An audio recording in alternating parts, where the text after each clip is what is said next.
हाँ जी, गुरु study point ਤੇ ਆਪ ਜੀ ਦਾ ਸਵਾਗਤ ਹੈ ਜੀ। ਸੀਡੀਪੀ ਦੇ ਨਾਲ ਸੰਬੰਧਿਤ ਅੱਜ ਦਾ ਆਪਣਾ ਲੈਕਚਰ ਹੈ PSTET 1 2 anganwadi supervisor NTT 8393 art and craft. So ਇਹ ਸਾਰੇ ਵਿਦਿਆਰਥੀ ਆਪਣੇ ਚੈਨਲ ਤੇ ਬਣੇ ਰਹੋ। ਇਹ ਲੈਕਚਰ ਹੈ ਜਿਹੜਾ ਇਹਨਾਂ ਸਾਰੇ ਵਿਦਿਆਰਥੀਆਂ ਵਾਸਤੇ ਆ। ਸੋ ਇਹ ਲੜੀ ਦੇ ਤਹਿਤ ਆ ਜੀ 15ਵਾਂ ਲੈਕਚਰ ਹੈਗਾ ਅੱਜ ਦਾ ਆਪਣਾ ਸੀਡੀਪੀ ਦਾ ਚਾਈਲਡ ਡਿਵੈਲਪਮੈਂਟ ਸਾਈਕੋਲੋਜੀ। ਸੋ ਵਿਕਾਸ ਦੀ ਪ੍ਰਕਿਰਤੀ ਹੈ। ਆਪਸ਼ਨਾਂ ਨੇ ਸੀਮਤ, ਨਿਰੰਤਰ, ਪਰਿਪੱਕਤਾ, ਇਹਨਾਂ ਵਿੱਚੋਂ ਕੋਈ ਨਹੀਂ। ਸੋ ਵਿਕਾਸ ਦੀ ਪ੍ਰਕਿਰਤੀ ਕੀ ਹੁੰਦੀ ਆ? ਨਿਰੰਤਰ ਹੁੰਦੀ ਆ ਜੀ, ਇਹ ਸਦਾ ਹੀ ਹਮੇਸ਼ਾ ਨਿਰੰਤਰ ਹੁੰਦੀ ਆ, ਲਗਾਤਾਰ ਚੱਲਦਾ ਰਹਿੰਦਾ। ਵਿਕਾਸ ਕਦੇ ਨਾ ਰੁਕਣ ਵਾਲੀ ਚੀਜ਼ ਹੈ। ਵਿਕਾਸ ਮੌਤ ਹੋਣ 'ਤੇ ਹੀ ਰੁਕਦਾ ਹੈਗਾ। ਵਿਕਾਸ ਦੀ ਪ੍ਰਕਿਰਤੀ ਬਣ ਗਈ ਨਿਰੰਤਰ। ਆਪਸ਼ਨ ਨੰਬਰ 2 ਕਲਿੱਕ ਕਰਾਂਗੇ ਜੀ। 2 ਨੰਬਰ ਪ੍ਰਸ਼ਨ, ਹੇਠ ਲਿਖਿਆਂ ਵਿੱਚੋਂ ਕਿਹੜੇ ਪੜਾਅ ਵਿੱਚ ਬੱਚੇ ਮੇਕ ਬਲੀਵ ਖੇਡ ਵਿੱਚ ਸ਼ਾਮਲ ਹੋਣ ਦੇ ਯੋਗ ਹੁੰਦੇ ਹਨ?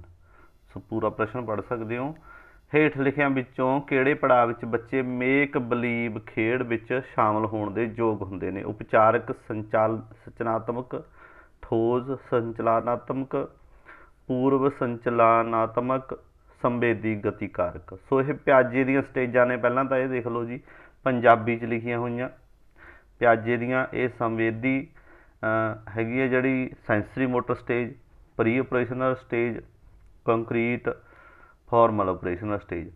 ਸੋ ਇਹ ਸਾਰੀਆਂ ਉਲਟ ਫੁਲਟ ਲਿਖੀਆਂ ਹੋਈਆਂ ਨੇ। ਪਹਿਲੀ 4 ਨੰਬਰ 'ਤੇ, ਦੂਜੀ 3, ਮਤਲਬ ਦੁਬਾਰੇ ਤੁਹਾਨੂੰ ਮੈਂ ਦੱਸਦਾ, ਇਹ 1 ਨੰਬਰ 'ਤੇ ਆਉਂਦੀ ਹੈ, 2 ਨੰਬਰ 'ਤੇ ਆਉਂਦੀ ਹੈ, 3 'ਤੇ ਆਉਂਦੀ ਆ, ਇਹ 4 'ਤੇ ਆਉਂਦੀ ਹੁੰਦੀ ਹੈ।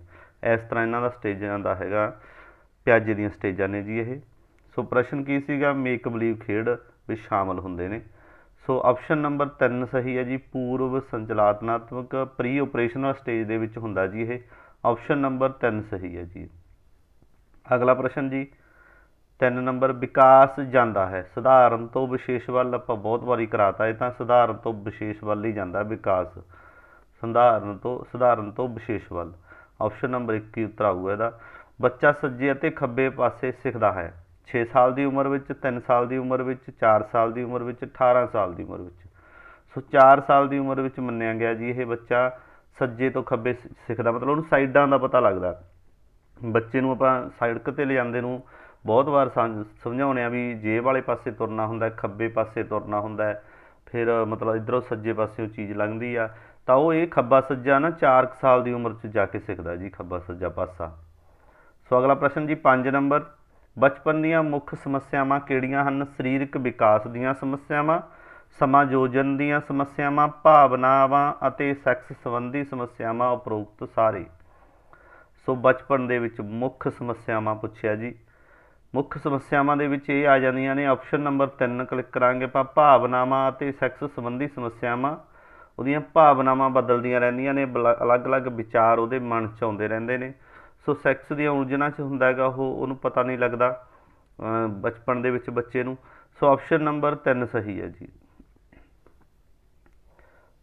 ਵਾਧਾ ਅਤੇ ਵਿਕਾਸ ਹਨ ਇੱਕ ਦੂਜੇ ਦੇ ਵਿਰੁੱਧ, ਇੱਕ ਦੂਜੇ ਦੇ ਸਮਾਨ, ਇੱਕ ਦੂਜੇ ਦੇ ਪੂਰਕ, ਇਹਨਾਂ ਵਿੱਚੋਂ ਕੋਈ ਵੀ ਨਹੀਂ। ਵਾਧਾ ਅਤੇ ਸਮਾਨ, ਦੇਖੋ ਵਿਕਾਸ ਦੇ ਵਿੱਚ ਹੀ ਵਾਧਾ ਹੁੰਦਾ। ਇਹ ਪਹਿਲਾਂ ਵੀ ਤੁਹਾਨੂੰ ਦੱਸਿਆ ਇਹ ਵਿਕਾਸ ਹੈ, ਇਹਦੇ ਵਿੱਚ ਹੀ ਵਾਧਾ ਹੈਗਾ।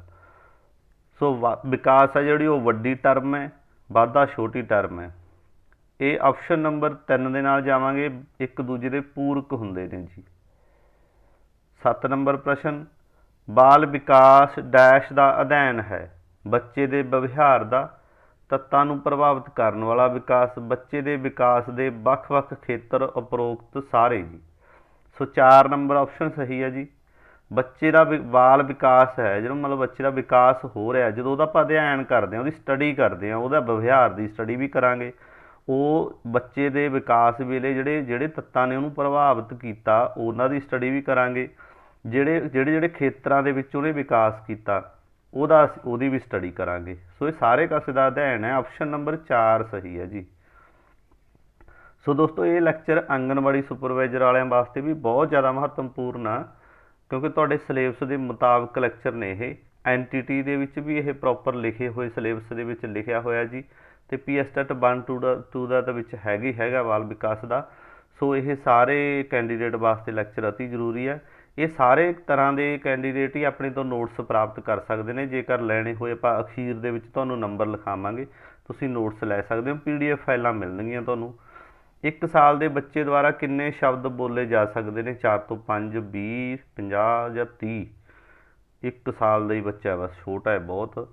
ਜੇ ਕੋਈ ਉਹ ਸ਼ਬਦ ਬੋਲਣ ਲੱਗ ਗਿਆ, ਪਾਪਾ ਕਰਦਾ ਹੋਊਗਾ ਜਾਂ ਥੋੜ੍ਹਾ ਜਿਹਾ ਵੱਧ ਬੋਲਦਾ ਹੋਊਗਾ, ਤਾਂ ਉਹਦੇ ਸ਼ਬਦ ਹੋਣਗੇ 4 ਤੋਂ 5 ਹੋਣਗੇ। ਆਪਸ਼ਨ ਨੰਬਰ 1 ਠੀਕ ਲੱਗਦੀ ਹੈ ਮੈਨੂੰ।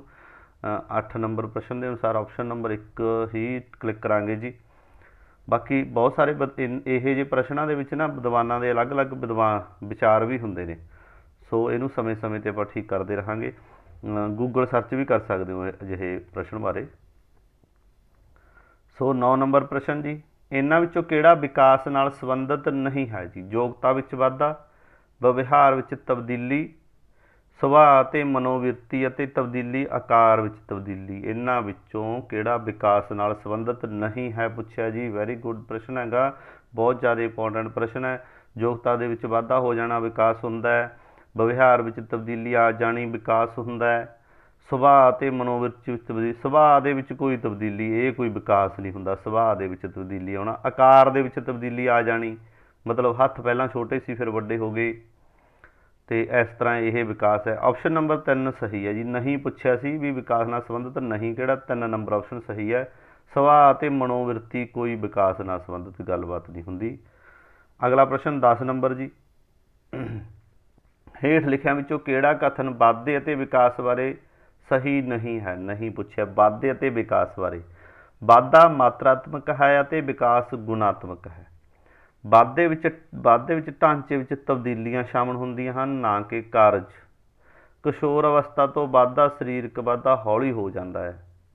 ਵਿਕਾਸ ਇੱਕ ਨਿਰੰਤਰ ਪ੍ਰਕਿਰਿਆ ਹੈ। ਸੋ ਕਿਹੜੀ ਆਪਸ਼ਨ ਸਹੀ ਹੈ ਜੀ 10 ਨੰਬਰ ਦੇ ਅਨੁਸਾਰ? ਸੋ ਇਹਦੇ ਵਿੱਚੋਂ ਇਹ ਸਾਰੀਆਂ ਆਪਸ਼ਨਾਂ ਸਹੀ ਲੱਗਦੀਆਂ ਨੇ ਮੈਨੂੰ। ਆਪਾਂ ਦੁਬਾਰੇ ਪੜ੍ਹਦੇ ਹਾਂ ਆਪਸ਼ਨਾਂ। ਵਾਧਾ ਮਾਤਰਾਤਮਕ ਹੈ ਅਤੇ ਵਿਕਾਸ ਗੁਣਾਤਮਕ ਹੈ। ਵਾਧੇ ਵਿੱਚ ਢਾਂਚੇ ਵਿੱਚ ਤਬਦੀਲੀਆਂ ਸ਼ਾਮਲ ਹੁੰਦੀਆਂ ਹਨ ਕਿ ਨਾ ਕਿ ਕਾਰਜ। ਇਹ ਸਾਰੇ ਠੀਕ ਚੱਲੀ ਜਾਂਦੇ ਆ ਜੀ। ਕਿਸ਼ੋਰ ਅਵਸਥਾ ਤੋਂ ਬਾਅਦ ਸਰੀਰਕ ਵਾਧਾ ਹੌਲੀ ਹੋ ਜਾਂਦਾ ਹੈ। ਵਿਕਾਸ ਇੱਕ ਨਿਰੰਤਰ ਪ੍ਰਕਿਰਿਆ ਹੈ। ਜਾਂ ਤਾਂ ਇੱਥੇ ਲਿਖਣਾ ਸੀ ਵਿਕਾਸ ਇੱਕ ਨਿਰੰਤਰ ਪ੍ਰਕਿਰਿਆ ਨਹੀਂ ਹੈ, ਫਿਰ ਇਹ ਆਪਸ਼ਨ ਠੀਕ ਹੋ ਜਾਂਦੀ ਪ੍ਰਸ਼ਨ ਦੇ ਅਨੁਸਾਰ। ਸੋ ਇਹ ਆਪਸ਼ਨਾਂ ਲਿਖਣ 'ਚ ਹੀ ਗਲਤੀਆਂ ਕਰ ਗਏ ਆਪਾਂ। ਸੋ ਅਗਲਾ ਪ੍ਰਸ਼ਨ ਕਰਦੇ ਹਾਂ ਜੀ 11 ਨੰਬਰ। ਇਹਦਾ ਦੇਖੋ 4 ਨੰਬਰ ਉੱਤਰ ਲਾਇਆ ਹੋਇਆ, ਇਸੇ ਦੇ ਮੁਤਾਬਕ ਫਿਰ ਇੱਥੇ ਨਹੀਂ ਆਊਗਾ ਜੀ, ਨਹੀਂ ਹੈ। ਵਿਕਾਸ ਇੱਕ ਨਿਰੰਤਰ ਪ੍ਰਕਿਰਿਆ ਨਹੀਂ ਹੈ। ਜੇ ਨਹੀਂ ਲਿਖਿਆ ਹੁੰਦਾ ਤਾਂ ਫਿਰ ਇਹ ਆਪਸ਼ਨ ਠੀਕ ਹੋ ਜਾਂਦੀ ਹੈ।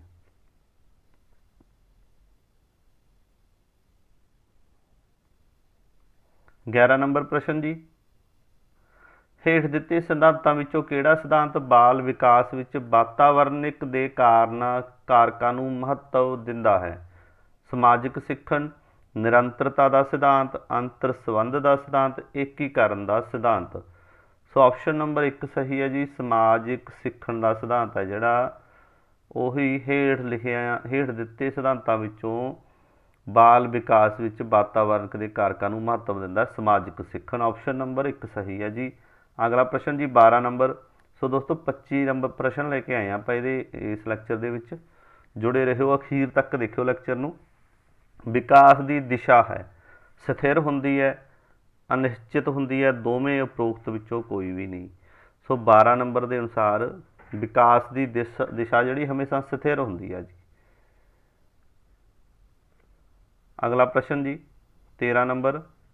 ਵਿਕਾਸ ਦੇ ਸਿਧਾਂਤਾਂ ਨੂੰ ਜਾਣਨਾ ਜ਼ਰੂਰੀ ਹੈ, ਪ੍ਰਬੰਧਕ ਲਈ, ਅਧਿਆਪਕ ਲਈ, ਮਾਪਿਆਂ ਲਈ, ਉਪਰੋਕਤ ਸਾਰੇ। ਸੋ ਇਹ ਗੱਲਬਾਤ ਤਾਂ ਦੇਖੋ ਸਾਰਿਆਂ ਨੂੰ ਹੀ ਜ਼ਰੂਰੀ ਹੈ ਜਾਣਨੀ। ਵਿਕਾਸ ਦੇ ਜਿਹੜੇ ਸਿਧਾਂਤ ਨੇ ਉਹ ਸਾਰਿਆਂ ਲਈ ਜ਼ਰੂਰੀ ਹੁੰਦੇ ਨੇ ਜਾਣਨੇ। ਸੋ ਆਪਸ਼ਨ ਨੰਬਰ 4 ਟਿਕ ਕਰਾਂਗੇ ਜੀ ਆਪਾਂ। ਸੋ ਅਗਲਾ ਪ੍ਰਸ਼ਨ ਜੀ, ਕਿਸ ਸਿਧਾਂਤ ਦੇ ਅਨੁਸਾਰ ਵਿਕਾਸ ਦੀ ਪ੍ਰਕਿਰਿਆ ਸਿਰ ਤੋਂ ਸ਼ੁਰੂ ਹੁੰਦੀ ਹੈ? ਅੰਤਰ ਸੰਬੰਧ ਦਾ ਸਿਧਾਂਤ, ਸਧਾਰਨ ਤੋਂ ਵਿਸ਼ੇਸ਼, ਨਿਰੰਤਰ ਗਤੀਸ਼ੀਲਤਾ ਦਾ ਸਿਧਾਂਤ, ਏਕੀਕਰਨ ਦਾ ਸਿਧਾਂਤ। ਸੋ ਕਿਹੜਾ ਸਿਧਾਂਤ ਹੈ ਜੀ ਜਿਹਦੇ ਅਨੁਸਾਰ ਵਿਕਾਸ ਦੀ ਜਿਹੜੀ ਪ੍ਰਕਿਰਿਆ ਸਿਰ ਤੋਂ ਸ਼ੁਰੂ ਹੋ ਜਾਂਦੀ ਹੈਗੀ? ਸੋ ਆਪਸ਼ਨ ਨੰਬਰ ਇਹ ਆਪਾਂ ਕਲਿੱਕ ਕਰਾਂਗੇ ਜੀ 2, ਸਧਾਰਨ ਤੋਂ ਵਿਸ਼ੇਸ਼। ਸਧਾਰਨ ਤੋਂ ਵਿਸ਼ੇਸ਼ ਇਹ ਸਿਧਾਂਤ ਹੈ ਜੀ।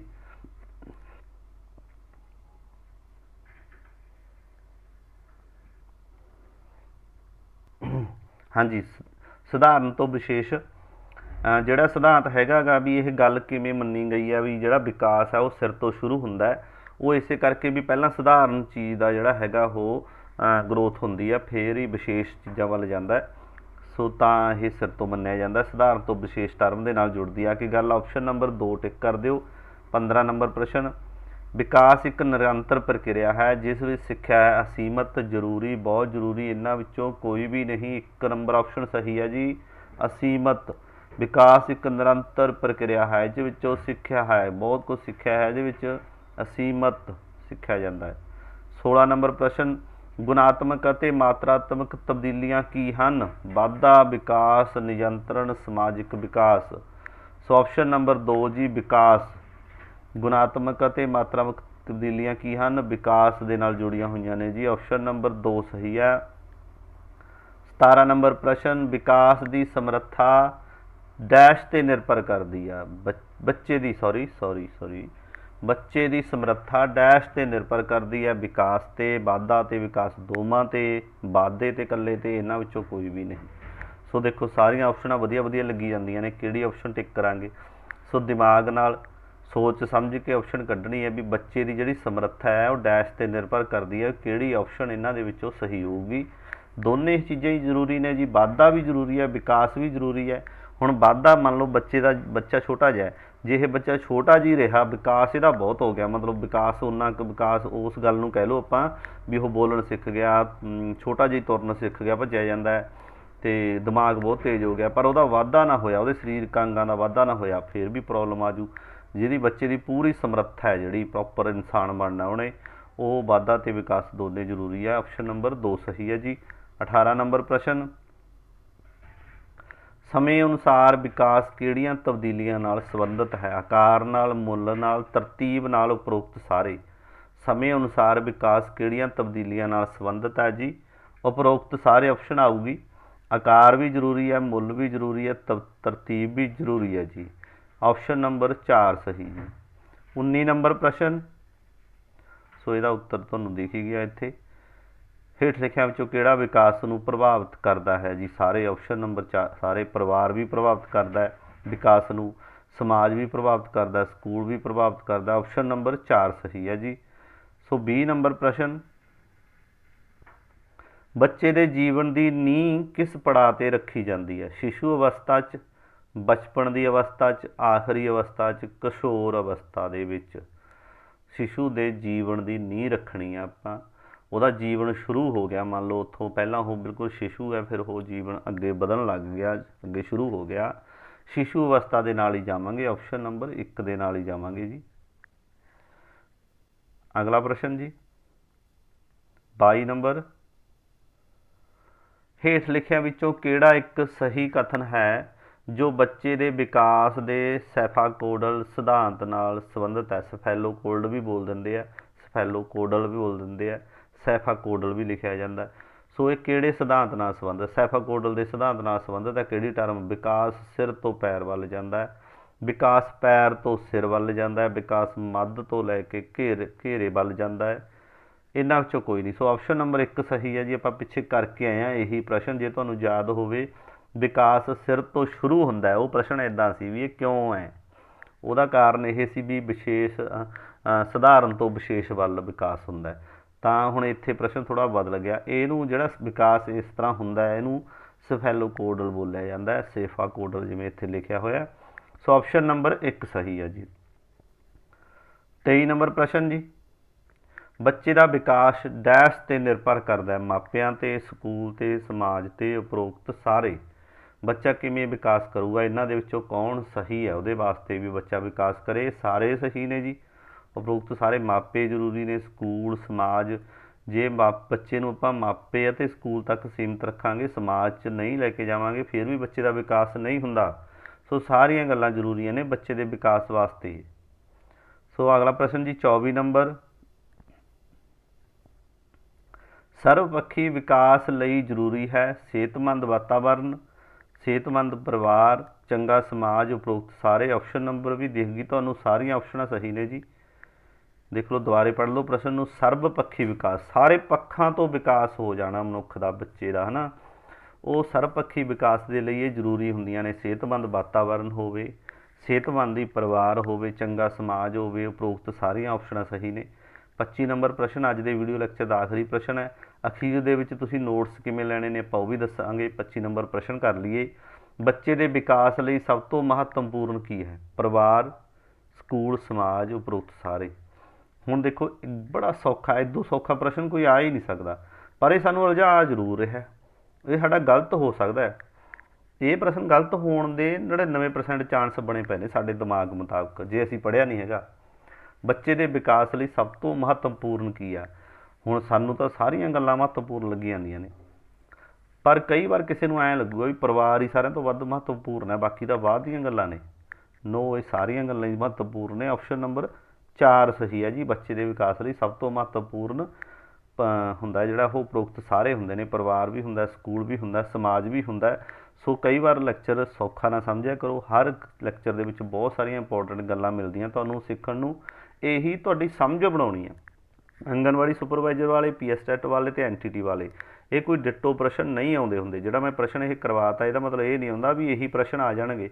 ਇਹ ਸਮਝ ਬਣਾਉਣ ਵਾਸਤੇ ਹੁੰਦੇ ਆ। ਤੁਹਾਡੀ ਸਮਝ ਡਿਵੈਲਪ ਹੋ ਜੇ ਤਾਂ ਉੱਥੇ ਜਿਹੜਾ ਵੀ ਪ੍ਰਸ਼ਨ ਆਊਗਾ ਉਹ ਡਿੱਟੋ ਪ੍ਰਸ਼ਨ ਨਹੀਂ ਆਊਗਾ ਜਿਹੜਾ ਤੁਹਾਨੂੰ ਤੁਸੀਂ ਕਦੇ ਪੜ੍ਹਿਆ ਹੋਵੇ, ਪਰ ਉਹ ਪ੍ਰਸ਼ਨ ਦੀ ਤੁਹਾਨੂੰ ਸਮਝ ਬਣੀ ਹੋਊਗੀ ਉਸ ਤਰ੍ਹਾਂ ਦੀ, ਤਾਂ ਤੁਸੀਂ ਹੱਲ ਕਰ ਸਕਦੇ ਹੋ। ਸੋ ਇਸ ਤਰ੍ਹਾਂ ਸੀ ਜੀ। ਸੋ ਦੋਸਤੋ ਸਾਰੀਆਂ ਪੋਸਟਾਂ ਦੇ ਨੋਟਸ ਪ੍ਰਾਪਤ ਕਰ ਸਕਦੇ ਹੋ ਆਪਾਂ। ਇੱਥੇ ਲਿਖਿਆ ਹੋਇਆ ਦੇਖੋ, ਇਹ ਸਾਰਾ ਆਪਾਂ ਪੜ੍ਹ ਸਕਦੇ ਹੋ। ਸਾਡਾ ਲਿਖਿਆ ਹੋਇਆ ਪੇਮੈਂਟ ਕਰਨ ਲਈ ਆਹ ਨੰਬਰ ਵਰਤਣਾ ਜੀ, 94,645 94,886। 600 ਰੁਪਏ ਦੇ ਵਿੱਚ ਆਂਗਣਵਾੜੀ ਸੁਪਰਵਾਈਜ਼ਰ ਦੇ ਨੋਟਸ ਦੇ ਰਹੇ ਹਾਂ। 600 ਰੁਪਏ ਦੇ ਵਿੱਚ ਹੀ PSTET 1 PSTET 2 ਦੇ ਨੋਟਸ ਮਿਲ ਰਹੇ ਨੇ। ਸਾਰਿਆਂ ਦੀ ਕੀਮਤ ਆਪਾਂ ਨੋਟਸਾਂ ਦੀ 600 ਰੁਪਈਆ ਰੱਖੀ ਹੈ, ਜ਼ਿਆਦਾ ਨਹੀਂ ਰੱਖੀ। ਅਕੈਡਮੀਆਂ ਵਾਲੇ, ਸੈਂਟਰਾਂ ਵਾਲੇ 6-6 ਹਜ਼ਾਰ ਰੁਪਈਆ ਲੈ ਰਹੇ ਨੇ। ਕਲਾਸਾਂ ਲਾਓਗੇ, ਫਿਰ ਲਿਖੋਗੇ ਅਤੇ ਓਨਾ ਹੀ ਮਟੀਰੀਅਲ, ਲਗਭਗ ਉਦੋਂ ਵੱਧ ਹੀ ਮਟੀਰੀਅਲ ਅਸੀਂ ਤੁਹਾਨੂੰ PDF ਫਾਈਲਾਂ ਦੇ ਰੂਪ ਵਿੱਚ ਦੇਵਾਂਗੇ। ਲੈਣਾ ਤੁਹਾਡੀ ਇੱਛਾ ਹੋਊਗੀ। ਇਸ ਨੰਬਰ 'ਤੇ ਗੂਗਲ ਪੇ ਵੀ ਚੱਲਦਾ ਸਾਡਾ, ਫੋਨਪੇ ਵੀ ਚੱਲਦਾ, Paytm ਵੀ ਚੱਲਦਾ। ਤੁਸੀਂ ਕਿਸੇ ਵੀ ਤਰੀਕੇ ਨਾਲ 94 ਵਾਲੇ ਨੰਬਰ 'ਤੇ 600 ਰੁਪਈਆ ਸੈਂਡ ਕਰਨਾ। ਥੱਲੇ ਉਹ ਜਿਹੜੀ ਤੁਸੀਂ ਪੋਸਟਲ ਦੇ ਨੋਟਸ ਲੈਣੇ ਨੇ ਉਹਦਾ ਨਾਮ ਲਿਖ ਦੇਣਾ। ਤੁਹਾਨੂੰ ਅਸੀਂ ਉਹਦਾ ਸਕਰੀਨਸ਼ਾਟ ਸਾਨੂੰ ਇੱਥੇ ਭੇਜਣਾ ਇਸ ਨੰਬਰ 'ਤੇ। ਸੋ ਦੁਬਾਰੇ ਸੁਣ ਲਓ, ਉਲਝ ਗਈ ਗੱਲ। 600 ਰੁਪਈਆ ਪੇਮੈਂਟ ਕਰਨੀ ਹੈ ਇਸ ਨੰਬਰ 'ਤੇ। ਗੂਗਲ ਪੇ, ਫੋਨਪੇ, Paytm ਜਿਵੇਂ ਵੀ ਕਰੋ। ਜਦੋਂ ਤੁਸੀਂ ਗੂਗਲ ਪੇ, ਫੋਨਪੇ, Paytm ਕਰ ਦਿੱਤਾ, ਤੁਸੀਂ ਪੇਮੈਂਟ ਕਰ ਦਿੱਤੀ ਨੋਟਸ ਲੈਣ ਲਈ, ਤਾਂ ਉਹ ਕੀਤੀ ਹੋਈ ਪੇਮੈਂਟ ਦਾ ਸਕਰੀਨਸ਼ਾਟ ਲੈ ਲਓ ਇੱਕ ਵਾਰੀ। ਕਿਸੇ ਮੋਬਾਈਲ ਤੋਂ ਵੀ ਕਰਵਾਈ ਹੋਵੇ, ਤੁਸੀਂ ਬਾਹਰੋਂ ਕਰਵਾਈ ਹੋਵੇ, ਦੁਕਾਨ ਤੋਂ ਕਰਾਈ ਹੋਵੇ, ਰਿਸ਼ਤੇਦਾਰ ਤੋਂ ਕਰਾਈ ਹੋਵੇ, ਉਸ ਮੋਬਾਈਲ ਤੋਂ ਸਕਰੀਨਸ਼ਾਟ ਲੈ ਲਓ। ਉਹ ਸਕਰੀਨਸ਼ਾਟ ਸਾਨੂੰ ਇਸ ਨੰਬਰ 'ਤੇ ਭੇਜ ਦਿਓ, 88 ਵਾਲੇ 'ਤੇ। ਸੋ ਕਿਹੜੇ 'ਤੇ ਭੇਜ ਦਿਓ? 88 ਵਾਲੇ ਨੰਬਰ 'ਤੇ, 88,474 77,007। ਜਦੋਂ ਤੁਹਾਡਾ ਸਕਰੀਨਸ਼ਾਟ ਸਾਡੀ ਮੋਬਾਈਲ 'ਚ ਪਹੁੰਚ ਗਿਆ ਇਸ ਨੰਬਰ 'ਤੇ, ਥੱਲੇ ਉਹਦੇ ਤੁਸੀਂ ਲਿਖਣਾ ਹੈ ਵੀ ਆਂਗਣਵਾੜੀ ਸੁਪਰਵਾਈਜ਼ਰ। ਜੇ ਤੁਸੀਂ ਜਿਹੜੀ ਪੋਸਟ ਦੇ ਤੁਸੀਂ ਨੋਟਸ ਮੰਗਾ ਰਹੇ ਹੋ ਉਹਦਾ ਨਾਮ ਲਿਖਣਾ ਬਸ। ਅਸੀਂ ਉਹਦੇ ਨਾਲ ਸੰਬੰਧਿਤ PDF ਫਾਈਲਾਂ ਨੋਟਸਾਂ ਦੀਆਂ ਤੁਹਾਨੂੰ ਸੈਂਡ ਕਰ ਦਿਆਂਗੇ ਜੀ। ਇਹੀ ਪ੍ਰੋਸੈਸ ਆਪਣਾ ਨੋਟਸਾਂ ਦਾ। ਆਂਗਣਵਾੜੀ ਸੁਪਰਵਾਈਜ਼ਰ ਵਾਲਿਆਂ ਦੀ 100% ਗਰੰਟੀ ਦਿੰਦੇ ਆਪਾਂ। ਜੇਕਰ ਉਹ ਵਧੀਆ ਤਰੀਕੇ ਨਾਲ ਕਵਰ ਕਰਨਗੇ, ਪੜ੍ਹਨਗੇ, ਸਾਰੇ ਸਿਲੇਬਸ ਦੇ ਮੁਤਾਬਕ ਉਹਨਾਂ ਦੇ ਨੋਟਸ ਤਿਆਰ ਕੀਤੇ ਹੋਏ ਨੇ। ਉਹਦੇ ਵਿੱਚ ਸਿਰਫ ਆਪਾਂ ਮੈਥ ਨਹੀਂ ਹੈਗਾ ਜੀ। ਮੈਥ ਦੇ ਕਦੇ ਵੀ ਨੋਟਸ ਬਣਦੇ ਨਹੀਂ ਹੁੰਦੇ। ਬੱਚੇ ਕਹਿੰਦੇ ਮੈਥ ਦੇ ਨੋਟਸ ਵੀ ਦਿਓ। ਜੇ ਮੈਥ ਆਪਾਂ ਲਿਖ ਕੇ ਦੇ ਦਿੱਤਾ ਤਾਂ ਵੀ ਉਹ ਪੱਲੇ ਨਹੀਂ ਪੈਣਾ। ਮੈਥ ਵਾਸਤੇ 8ਵੀਂ 9ਵੀਂ 10ਵੀਂ ਦਾ ਮੈਥ ਸਰਕਾਰੀ ਸਕੂਲਾਂ ਦੇ ਵਿੱਚੋਂ ਮੈਥ ਲੈ ਕੇ ਤੁਸੀਂ ਉਹ ਪੜ੍ਹ ਸਕਦੇ ਹੋ। ਸੋ ਬਾਕੀ ਸਾਰੇ ਸਿਲੇਬਸ ਦੇ ਨੋਟਸ PDF ਫਾਈਲਾਂ ਦੇ ਵਿੱਚ ਟਾਈਪ ਕੀਤੇ ਹੋਏ ਮਿਲਣਗੇ ਜੀ। ਟਾਈਪ ਕੀਤੇ ਹੋਏ ਮਿਲਣਗੇ ਤੁਹਾਨੂੰ ਨੋਟਸ ਸਾਰੇ। ਸੋ ਪ੍ਰਾਪਤ ਕਰ ਸਕਦੇ ਹੋ। ਆਪਣਾ ਜੇਕਰ ਵੀਡੀਓ ਲੈਕਚਰ ਵਧੀਆ ਲੱਗਿਆ ਤਾਂ ਅੱਗੇ ਸ਼ੇਅਰ ਜ਼ਰੂਰ ਕਰਿਆ ਕਰੋ ਦੋਸਤਾਂ ਮਿੱਤਰਾਂ ਤੱਕ, ਅਤੇ ਚੈਨਲ ਨੂੰ ਸਬਸਕ੍ਰਾਈਬ ਕਰਾਓ ਵੱਧ ਤੋਂ ਵੱਧ। ਬਹੁਤ ਬਹੁਤ ਜੀ ਧੰਨਵਾਦ।